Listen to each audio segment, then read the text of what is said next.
మేము కాపులం ఈ సిరీస్ గురించి ఈ వీడియోలో చూసుకుందాం. మై రివ్యూస్ ఛానల్ ఎవరైనా కొత్త వాళ్ళు చూస్తున్నట్లయితే ప్లీజ్ సబ్స్క్రైబ్ చేసుకోండి. G5 అయితే స్ట్రీమ్ అవుతుంది. 6 ఎపిసోడ్స్ ఉంటాయి. ఈ 6 ఎపిసోడ్ లో ఒక్కొక్కటి మనకు 25 to 30 minutes ఈ రన్ టైమ్ తో అయితే ఉంటుంది. సో నాకైతే స్టార్టింగ్ ఎపిసోడ్ చూసుకున్నట్టయితే ఫస్ట్ ఎపిసోడ్ కొంచెం క్యారెక్టర్స్ ని ఇంట్రడ్యూస్ చేస్తూ నాగబాబు గారి క్యారెక్టర్ ఏంది, మన హీరో వాళ్ళ క్యారెక్టర్ ఏంది, కానిస్టేబుల్ క్యారెక్టర్ ఏంది, ఇవన్నీ మనకు ఎంటైర్ గా మనం చూపెట్టుకుంటూ వెళ్తారని చెప్పుకోవచ్చు. మెయిన్ గా గెటప్ సీన్ గారి క్యారెక్టర్ అయితే నాకు ఈ ఫిల్మ్ లో చాలా బాగా ఎంటర్టైన్మెంట్ లా అనిపించింది. అఫ్ కోర్స్ మన రవితేజ గారి క్యారెక్టర్, అదే రవితేజ అంటే తను ఎన్నో షార్ట్ ఫిల్మ్ తీశాడు. సో తన క్యారెక్టర్ కూడా ఫిల్మ్ లో చాలా బాగా అనిపించింది. కొన్ని మూవీస్ లో కూడా కనిపించారు మనకు. స్టోరీ ఎలా ఉంటదంటే, మన నాగబాబు గారికి తన కోడి అంటే చాలా ఇష్టం. తన కోడి నేమ్ వచ్చేసరికి సలార్ కోడి. తన సలార్ కోడి అనేది మిస్ అవుతుంది. అప్పుడు రవి అలియాస్ మన రవితేజ గారు అండ్ మోహన్ అలియాస్ మన గెటప్ సీను, సో వీళ్ళిద్దరు కలిసి అసలుకి ఎలా ఎంక్వైరీ చేశారు, ఆ కోడిని పట్టుకున్నారా లేదా అనేది ఎంటర్ గా ఈ సిరీస్ లో అయితే చూస్తారు. ఈ ఎపిసోడ్స్ లో నాగబాబు గారి క్యారెక్టర్ అయితే చాలా బాగుంటుంది భయ. నిజం చెప్పాలంటే కొంచెం ఫన్ వేలో ఎంటర్టైన్మెంట్ లో అయితే తన క్యారెక్టర్ తీసుకెళ్లారు. అండ్ గెటప్ సీన్ గారు కానీ ఇంకా అదర్ క్యారెక్టర్స్ కానీ ఇంకా మెయిన్లీ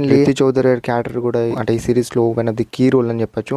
సో అది మీరు ఎపిసోడ్ చూసి తెలుసుకోండి. 5th 6th ఎపిసోడ్ అయితే ఇంట్రెస్టింగ్ వైబ్స్ అయితే తీసుకొస్తుంది. అంటే ఇంకో కొత్తగా ప్లాట్ అయితే ఇన్వాల్వ్ అయితే దాంట్లో ఒక డ్రగ్స్ అనుకుంటా. ఎపిసోడ్స్ లో ఎటువంటి అడల్ట్ పరంగా అయితే ఏమీ లేదు. మీ ఫ్యామిలీతో కూడా కూర్చొని చూడొచ్చు. అలా ఎంటర్టైన్మెంట్ లో అలా వెళ్ళిపోద్ది అని చెప్పొచ్చు. ఈ కోళ్లకు మన కల్కి లేకపోతే సలార్ కోడి ఇలాంటి పేర్లు అయితే పెడతా ఉంటారు. సో ఇది మాత్రం కొంచెం బాగా అనిపిస్తుంది ఈ ఎపిసోడ్స్ లో. ఆ తర్వాత ఇక చూసుకున్నట్టయితే ఈ శీలావతి అనే ఒక గంజాయి అండ్ ఈ కోళ్లకు అసలు ఎటువంటి లింక్ అయితే కుదిరింది ఏందనేది ఎపిసోడ్ చూసి తెలుసుకోండి అని చెప్తాను. అండ్ కొన్నిటి దగ్గర కొన్ని ల్యాక్స్ అనిపిస్తాయి అండ్ కొన్ని దగ్గర ఫోర్స్డ్ కామెడీ కూడా అనిపిస్తుంది. అవి కొన్ని మాట్లాడుకుంటే ఈ ఫిలిం లో నెగిటివ్ పాయింట్స్ గురించి చెప్పుకోవాలంటే, సో మెయిన్లీ ఈ సిరీస్ చూసిన వాళ్ళకి మీకు ఎలా అనిపిస్తుందో కామెంట్ చేయండి. నా వరకు చెప్పుకోవాలంటే వన్ టైం వాచబుల్ సిరీస్ అని చెప్పొచ్చు. ఈ 6 ఎపిసోడ్స్ అయితే ఈ విధంగా అయితే ఉంటుంది. మేము కాపులం అనే సిరీస్ గురించి మాట్లాడుకోవాలంటే ఈ 6 ఎపిసోడ్స్ అలా టైం పాస్ అయితే చూడొచ్చు అని చెప్పొచ్చు. అండ్ ఫైనల్లీ ఇదన్నట్టు ఈ సిరీస్ రివ్యూ. అండ్ ఈ వీడియో కనుక మీకు నచ్చినట్టయితే ఫస్ట్ లో చెప్పినట్టు మై రివ్యూ ఛానల్ ని సబ్స్క్రైబ్ చేసుకుని ఈ వీడియోకి ఒక లైక్ చేయండి.